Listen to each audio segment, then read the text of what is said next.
Hello दोस्तों, कैसे हैं आप लोग। अब तो आप लोग खुशी हो गए होंगे क्योंकि आपके सामने जिस वैकेंसी की आपको इतने दिन से इंतजार थी उसका नोटिफिकेशन देखने को मिल गया। जी हाँ, मैं बात कर रही हूँ बीपीएससी टीआरई 4.0 के नोटिफिकेशन की।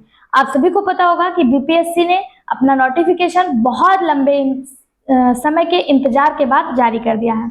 क्या है, कैसे है, कितनी रिक्तियां हैं, कौन कौन फॉर्म भरेगा, कितने पद आए हैं, निगेटिव मार्किंग है कि नहीं, हर एक चीज विस्तृत से हम लोग जानेंगे। ठीक है, क्या क्वालिफिकेशन है, प्री और मेंस का क्या चक्कर है, हर एक चीज को जानेंगे। तो सबसे पहले अगर मोटी मोटा आपको बता दें, ये पीडीएफ आपके पास है, पीडीएफ आपको टेलीग्राम चैनल पे शेयर कर दिया जाएगा। लेकिन उसके पहले आपको हम बता दें यहाँ पे जो कुछ इंपॉर्टेंट चीजें लिखी हुई हैं, जैसा कि आप यहाँ देख पा रहे हैं, टोटल वैकेंसी जो है वो 32,388 दिखाई जा रही है। कितनी दिखाई जा रही है? 32,388। लेकिन आपको बता दें, अभी इस वैकेंसी के बढ़ने के चांसेस बताए जा रहे हैं कि हो सकता है वैकेंसी आपको बढ़ी हुई दिख जाए। अगर बात करें 1 to 5th में यानी प्राइमरी में यानी पीआरटी जिसे आप कहते हैं, उसमें टोटल वैकेंसी कितनी है? तो इसमें टोटल जो वैकेंसी की संख्या है वो है 3,847 पद। कितने? 1 to 5th में कितने हैं? 3,847 पद दिए गए हैं, जिसमें आपको यहाँ पे देखिए दिखाया गया है कि कौन किसके लिए कितना आरक्षण है, क्या है, कितने पदे हैं, सारी कुछ यहाँ पे डिटेल दिया हुआ है। ठीक है, ये आप देख लीजिएगा। उसके बाद अगर हम बात करें 6 to 8 की, तो 6 to 8 में जो वैकेंसी दी गई है वो 8,563 वैकेंसी दी गई है। कितनी? 8,563 वैकेंसी दी गई है। इसमें सब्जेक्ट वाइज वैकेंसी है, यहाँ पे देख लीजिए। गणित और विज्ञान में जो पदों की संख्या है वो 2188 है। ठीक है, कितनी है? 2188 है। और अगर इसमें बात करें गणित और विज्ञान, ठीक है, और उसके अलावा सामाजिक विज्ञान में 1190, और उसके अलावा हिंदी में 1096, इस तरह से सारे सब्जेक्ट में दिया हुआ। अगर आप चाहेंगे तो आप जिस सब्जेक्ट का अलग से जानना चाहते हैं, सिलेबस, सीटें, सब कुछ, तो आप हमें कमेंट बॉक्स में बता दीजिएगा कि आप इस सिलेबस का अलग से पढ़ना चाहते हैं, तो हम उसका अलग से आपके लिए वीडियो बना देंगे। यहाँ पर हम मोटी मोटा हर एग्जाम को ध्यान में रखते हुए बातें करेंगे हर एक चीज के बारे में। ठीक है, और अगर बात करें 9 to 10th में वैकेंसी की संख्या कितनी है, सीटों की संख्या कितनी है, तो इसमें सीटों की संख्या 3,877 यानी 3877 टोटल सीटें आपको 9th और 10th में देखने को मिल रही है, जिसमें अलग अलग सब्जेक्ट के अनुसार अलग अलग सीटें दी गई। साइंस वर्ग में आपको 463 सीटें, सामाजिक विज्ञान में 756 सीटें, संस्कृत में 322 सीटें, उर्दू में 660 सीटें, शारीरिक विज्ञान में 47 सीटें। टोटल सीटों की संख्या बात करें तो 3877 सीटें यानी 3,877 सीटें इसमें देखने को मिली है। वहीं पे लास्ट 11 to 12 जिसे आप पीजीटी कहते हैं, इसमें टोटल सीटों की संख्या 16,101 है। टोटल पद जो है 16,101 शुभ दिए गए हैं, लेकिन इसमें भी सीटें बढ़ने की पूरी चांसेस हैं, हो सकता है सीटें बढ़ जाए। इसमें भी अगर हम बात करें जंतु विज्ञान यानी जूलॉजी में, जो मेरा सब्जेक्ट है, जो मैं पढ़ाती हूँ, जिसकी तैयारी मैं इस चैनल पे करवाती हूँ, उसमें सीटें आई हुई हैं 449।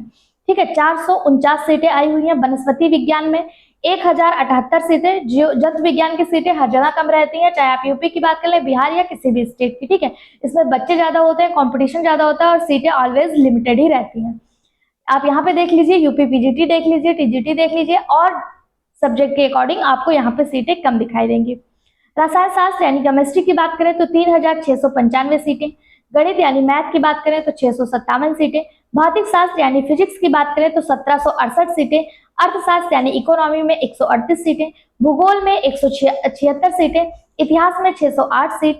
गृह विज्ञान में 418 सीटें। संगीत में 736 सीटें। दर्शन शास्त्र में 80 सीटें। इस तरह से आपका पीजीटी में अलग अलग सब्जेक्ट के अनुसार अलग अलग सीटें आई हुई हैं। अच्छा, मेरे पास एक कमेंट आया हुआ था कि कॉमर्स में सीटें आई हुई है कि नहीं। एक बार हम देख लेते हैं कॉमर्स में सीटें आई हुई है कि नहीं, एक बार यहाँ पे देख लेते हैं।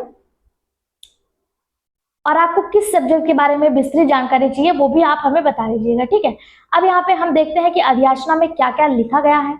तो लिखा गया है कि इसमें संशोधन होने पर प्रकाशित रिक्तियों की संख्या बढ़ या घट सकती है। ये बात आप स्पेशल देख लीजिए, यहाँ पे अलग से लिखा गया है कि अगर इसमें संशोधन होता है इस अधियाचना में, तो यहाँ पे जो रिक्तियां हैं उनकी संख्या घटेगी तो है नहीं, बढ़ेगी ही, तो बढ़ने के पूरे पूरे चांसेस हैं। ठीक है, अब हम बात करेंगे इसके इंपॉर्टेंट फैक्ट्स के बारे में। अगर हम पेमेंट की बात करें तो पेमेंट आपका सेम ही है जो पिछली बार दिया गया था, और एलिजिबिलिटी भी आपका सेम ही है। ठीक है, लेकिन इसमें एक नया चीज ऐड हो गया है, प्री के साथ साथ मेंस, और दोनों में ही निगेटिव मार्किंग। प्री और मेंस कैसा होगा, ऑप्शनल होगा, लिखित होगा, क्या होगा, सब कुछ समझेंगे, बस आप हमारे साथ बने रहिए। ठीक है, इसमें क्या है, प्री और मेंस और साथ साथ निगेटिव मार्किंग भी ऐड हो गया है। अगर बात करें प्री एग्जाम की तो सबसे पहले हम डिस्कस करते हैं प्री एग्जाम की। यहाँ पे देखिए आपको दिया गया है प्री एग्जाम के बारे में। तो प्री एग्जाम की अगर हम बात करें तो प्री एग्जाम जो है टोटल ऑप्शनल है। किस पर है, ऑप्शनल है, और इसमें भी क्या कहा गया है, निगेटिव मार्किंग लागू है। यानी कि प्री और मेंस दोनों में ही आपके निगेटिव मार्किंग लागू है और दोनों ही आपके ऑप्शनल है। प्री और मेंस दोनों ही कैसे हैं, आपके ऑप्शनल है। लेकिन प्री और मेंस में कुछ खासा बदलाव करते हुए यहाँ पे थोड़ा सा पैटर्न चेंज किया गया है। प्री का जो आपका एग्जाम है, यहाँ पे रुकिए मैं निकालने की कोशिश आपको दिखा देती हूँ। प्री में जो आपका एग्जाम होगा वो आपके, जैसे अभी तक आप 3 पार्ट में एग्जाम देते आए थे। 30 नंबर में आपका हिंदी इंग्लिश था, 40 नंबर में आपका जीएस जीके था और 80 नंबर में आपका सब्जेक्ट हुआ करता था, ऐसा होता था। लेकिन इस बार जो है ना, इसमें संशोधन करके प्री और मेंस में जो है बहुत कुछ चेंजेस किए गए हैं।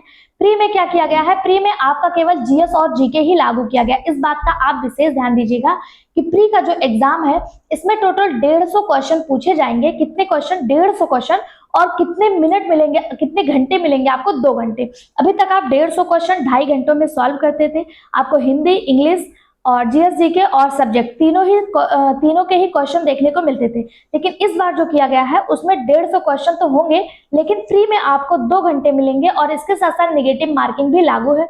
निगेटिव मार्किंग में आपको एक चीज ध्यान देना है, जो आंसर आपको नहीं आ रहा है, ठीक है, वो तो आपका जो मतलब आपने सही किया, जैसे ए बी सी डी और ई करके 4 ऑप्शन दिए होंगे।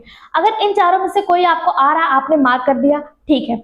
अगर आपको इन चारों में से किसी का जवाब नहीं पता, ये क्वेश्चन आप स्किप करना चाहते हैं, तब भी आपको ऑप्शन ई पे मार्क करके आना है। इस बात को आपको विशेष ध्यान देना। अगर आप इस क्वेश्चन को स्किप कर रहे हैं, यानी कि अटेम्प्ट नहीं कर रहे हैं और ऑप्शन ई पे मार्क नहीं किए, तो ये आपका निगेटिव मार्किंग जुड़ जाएगा। क्या हो जाएगा, निगेटिव मार्किंग जो है आपका ये ऐड हो जाएगा, ठीक है। इसमें 1/3 निगेटिव है ये आपका। अगर आप ई मार्क नहीं करते हैं या फिर आप रॉन्ग क्वेश्चन करते हैं या फिर आप ई मार्क नहीं करते हैं, तो दोनों केसेस में आपको 1/3 निगेटिव मार्किंग का सामना करने को मिलेगा, ठीक है। इस बात को आपको विशेष ध्यान देना है।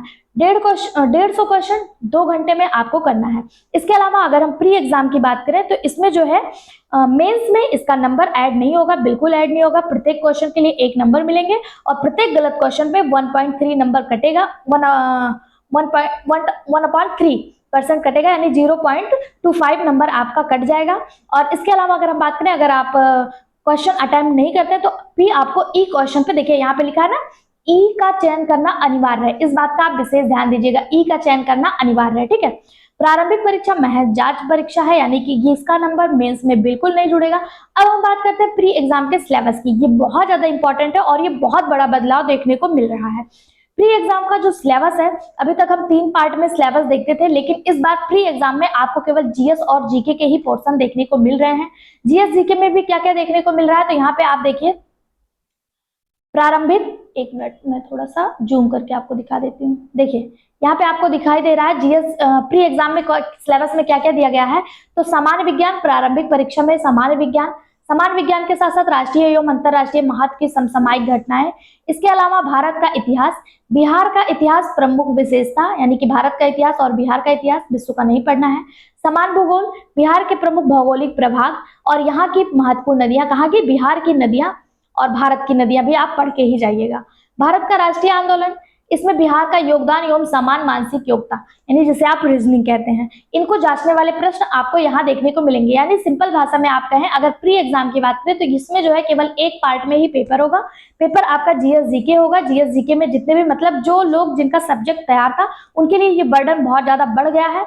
इनको बहुत अच्छे से तैयारी करनी होगी, क्योंकि अभी तक आपको 40 नंबर में जीएस जीके देखने को मिलता था, 80 नंबर का आपका सब्जेक्ट था और बहुत सारे लोग जिनका सब्जेक्ट स्ट्रॉन्ग था वो एग्जाम को क्वालिफाई कर लेते थे। लेकिन अब ये बहुत ज्यादा मतलब डिफिकल्ट बना दिया गया है, थोड़ा सा टफ हो गया उन बच्चों के लिए जिनका बैकग्राउंड साइंस या मैथ था, जिनका बैकग्राउंड जीएस जीके नहीं था, उनके लिए ये थोड़ा सा टफ चीजें हो गई हैं। और आपको इस बात को विशेष ध्यान देना है कि आपको पहले के अकॉर्डिंग अपने सिलेबस को रट के नहीं जाना है, पहले के अकॉर्डिंग अपनी तैयारी को करके नहीं जाना। जो बच्चे प्री क्वालिफाई करेंगे वही मेंस में आ पाएंगे। और मेंस का सिलेबस, जैसे आप अभी तक एक एग्जाम होता था बीपीएससी में, आपको पता है 3 पार्ट में, वही सेम सिलेबस आपका मेंस में कर दिया है। मेंस आपका 3 भागों में कर दिया। 30 नंबर में हिंदी इंग्लिश, जिसमें 9 नंबर लाना कंपलसरी है, 40 नंबर में जीएस जीके और 80 नंबर में आपका सब्जेक्टिव। और ये प्री और मेंस दोनों ही ऑब्जेक्टिव है। कैसा है, ऑब्जेक्टिव है, ठीक है। मैं एक एक चीजें क्लियर करने की कोशिश कर रही हूँ। फिर भी अगर कहीं भी कोई भी डाउट आपका होता है तो कमेंट बॉक्स आपके लिए ओपन है, उसे जरूर कमेंट करके जरूर पूछ लीजिएगा। अब अगर हम बात करें यहाँ पे, अब हम किस चीज की बात करेंगे, ठीक है।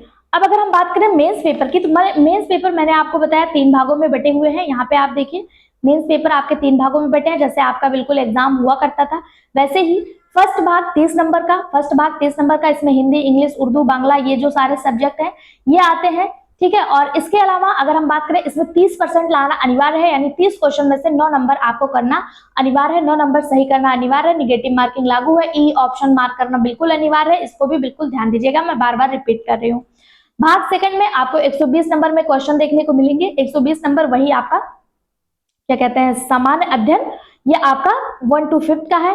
और अगर 6 to 8 की बात करें तो 6 to 8 यहाँ पे आप देखिए, इसमें भी आपका वही सिलेबस है, 3 भागों में बटा हुआ है, भाग 1, भाग 2 और भाग 3। देखिए 1 to 5 जो है ये 2 भागों में बटा है, सॉरी थोड़ा सा कंफ्यूजन हो गया, 1 to 5 यानी प्री जो है ये 2 भागों में बटा हुआ है।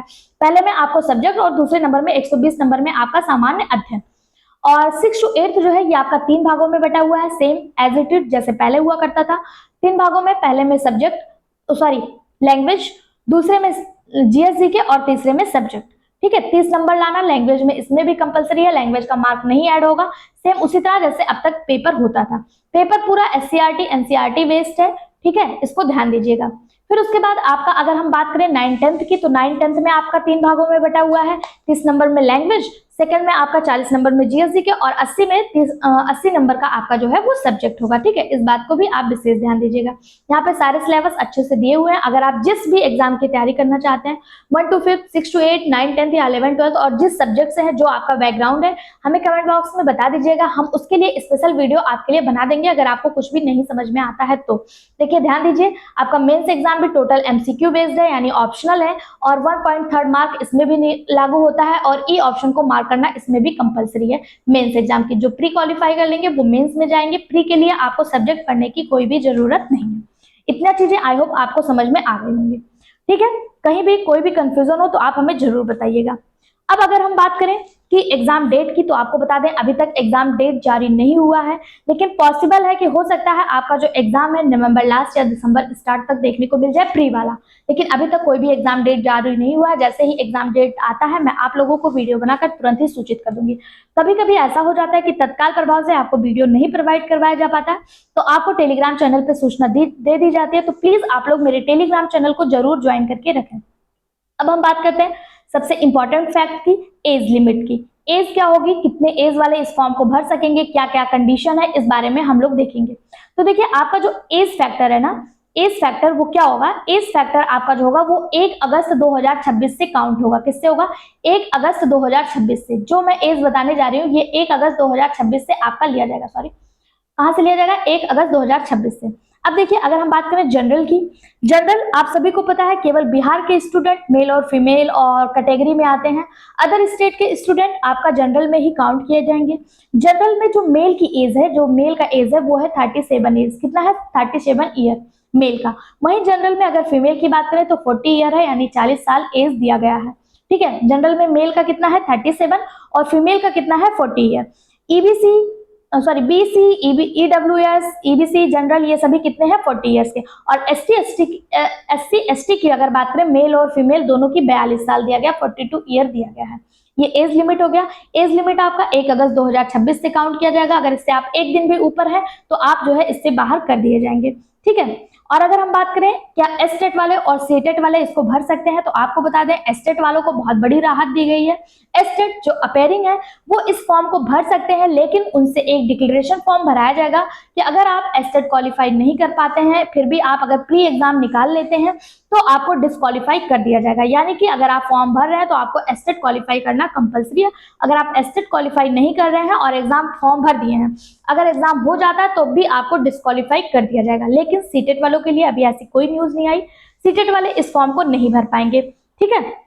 यानी कि केवल मतलब सीटेट वालों के लिए अभी कुछ क्लियर नहीं कहा गया, कुछ कहा ही नहीं गया है, तो क्या ही बताऊं आपको, कुछ गलत न्यूज आपको नहीं दूंगी। अब एग्जाम डेट मैंने आपको बता दिया, नवंबर लास्ट या दिसंबर स्टार्ट में देखने को मिल सकता है। मेंस में लैंग्वेज क्वालिफाई है, नंबर ऐड नहीं होंगे, मैंने आपको बता दिया मेंस के नंबर ऐड नहीं होंगे। हाँ, एक चीज और, एक स्टूडेंट को सारे डिस्ट्रिक्ट सिलेक्ट करने होंगे, ये बात आप ध्यान रखिएगा। बिहार में टोटल कितने डिस्ट्रिक्ट है? 38 डिस्ट्रिक्ट, 28 जिले, 38 जिले हैं टोटल बिहार में, और हर एक स्टूडेंट को इन 38 जिलों को सिलेक्ट करना है। लेकिन इसमें आपको रेफरेंस देना है, किस जिले में आप पहले जाना चाहते हैं, अगर उसमें नहीं हुआ तो फिर उसके बाद किसमें पोस्टिंग पाना चाहते हैं, फिर उसके बाद किसमें पोस्टिंग पाना चाहते हैं।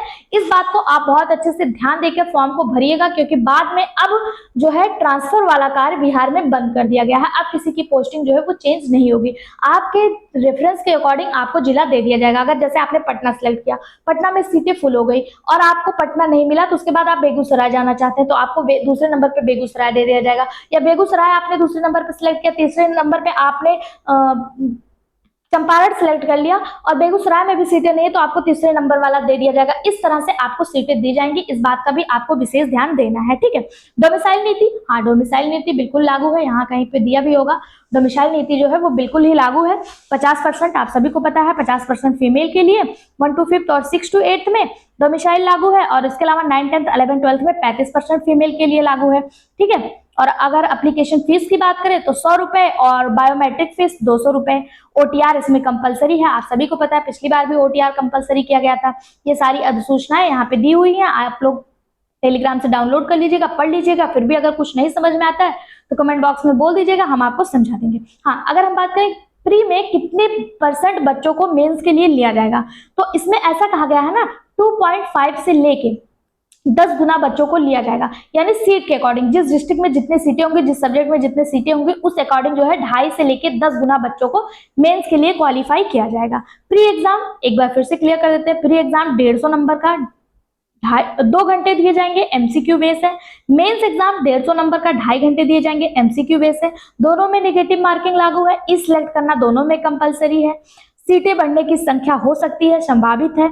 मेधा सूची मेंस के अकॉर्डिंग बनेगी, ओटीआर कंपलसरी है। यहाँ तक मतलब अगर आपको कोई भी कंफ्यूजन, कोई भी दिक्कत, कोई भी प्रॉब्लम हो तो कमेंट बॉक्स में जरूर पूछिएगा। यहाँ पे देखिए कोड दिया हुआ है, ये सारी चीजें आपको पीडीएफ में दी गई है। अगर आप चाहते हैं अलग किसी स्पेशल सब्जेक्ट का पढ़ना, देखिए यहाँ पे दिया हुआ है, ये देखिए फीस 100 रुपए और 200 रुपए, यहाँ पे आपको दिख रहा है ना, ये देखिए 100 रुपए और 200 रुपए, ठीक है। किसी भी सब्जेक्ट, किसी स्पेशल सब्जेक्ट के बारे में अगर आपको समझना है तो प्लीज आप जरूर बताइएगा। देखिए आप जब फॉर्म भरेंगे तो आपको कुछ चीजों का विशेष ध्यान देना होगा, जैसे सत्यापन के लिए अपनी जो पहचान पत्र है, आधार संख्या है, उसके अलावा मोबाइल नंबर, उसके अलावा अपनी ईमेल आईडी बहुत अच्छे से ऐड करनी है, इसी पे आपको सारी जानकारी उपलब्ध करवाई जाएगी, ठीक है। एस्टेट वाले, अपेयरिंग वाले भर सकते हैं, एस्टेट वाले, सीटेट वालों के लिए अभी कोई भी बात नहीं कही गई है। अब पता करें, अब देखते हैं फॉर्म भरा कब से जाएगा।